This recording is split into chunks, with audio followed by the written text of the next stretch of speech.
ಕೇರಳಂನಲ್ಲಿ ಭರ್ಜರಿ ಗೆಲುವಿನ ಬಳಿಕ ಕಾಂಗ್ರೆಸ್ಗೆ ಹೊಸ ಸಂಕಷ್ಟ ಎದುರಾಗಿದೆ.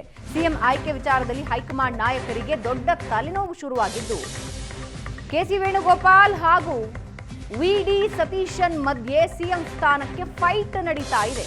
ಕಾಂಗ್ರೆಸ್ನ 76% ಶಾಸಕರಿಂದ ವೇಣುಗೋಪಾಲ್ಗೆ ಬೆಂಬಲ ಸಿಗ್ತಾ ಇದೆ. ಆದರೆ ಸಂಘಟನೆ ಕಾರ್ಯಕರ್ತರಿಂದ ಸತೀಶನ್ ಪರ ಬ್ಯಾಟಿಂಗ್ ಮಾಡಲಾಗ್ತಾ ಇದೆ.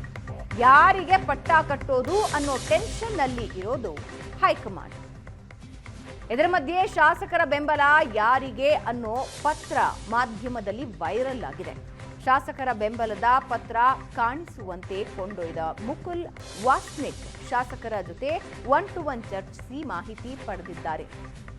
ವರಿಷ್ಠರು ಕಾಂಗ್ರೆಸ್ನ ಬಹುತೇಕ ಶಾಸಕರಿಂದ ವೇಣುಗೋಪಾಲ್ ಪರ ಬೆಂಬಲ ವ್ಯಕ್ತ ಆಗಿದೆ. ಬೇಕು ಅಂತಲೇ ಈ ಬೆಂಬಲದ ಪತ್ರ ವೈರಲ್ ಮಾಡಿದ್ರ ಮುಕುಲ್ ವಾಸ್ನಿಕ್ ಅನ್ನೋದು ಈಗಿರೋ ಪ್ರಶ್ನೆ.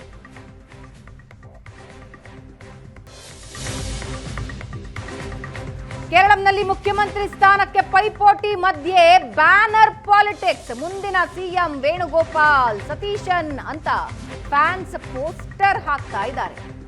ವೇಣುಗೋಪಾಲ್ ಮತ್ತು ಸತೀಶನ್ ಅಭಿಮಾನಿಗಳ ಮಧ್ಯೆ ಬ್ಯಾನರ್ ಫೈಟ್ ನಡೀತಾ ಇದೆ. ವೇಣುಗೋಪಾಲ್ ಪರ ಬ್ಯಾನರ್ ಹಾಕಿದ್ದಕ್ಕೆ ಸತೀಶನ್ ಫ್ಯಾನ್ಸ್ ತಿರುಗೇಟು ನೀಡಿದ್ದು, ವಿಡಿ ಸತೀಶನ್ ಫ್ಯಾನ್ಸ್ಗಳು ಕೂಡ ತಿರುಗೇಟು ನೀಡುವಂತೆ ಬ್ಯಾನರ್ ಹಾಕಿದ್ದಾರೆ. ತಿರುವನಂತಪುರಂ, ಕೊಚ್ಚಿಯಲ್ಲಿ ಸಂಪೂರ್ಣ ಬ್ಯಾನ್ಗಳದ್ದೇ ಅಬ್ಬರ.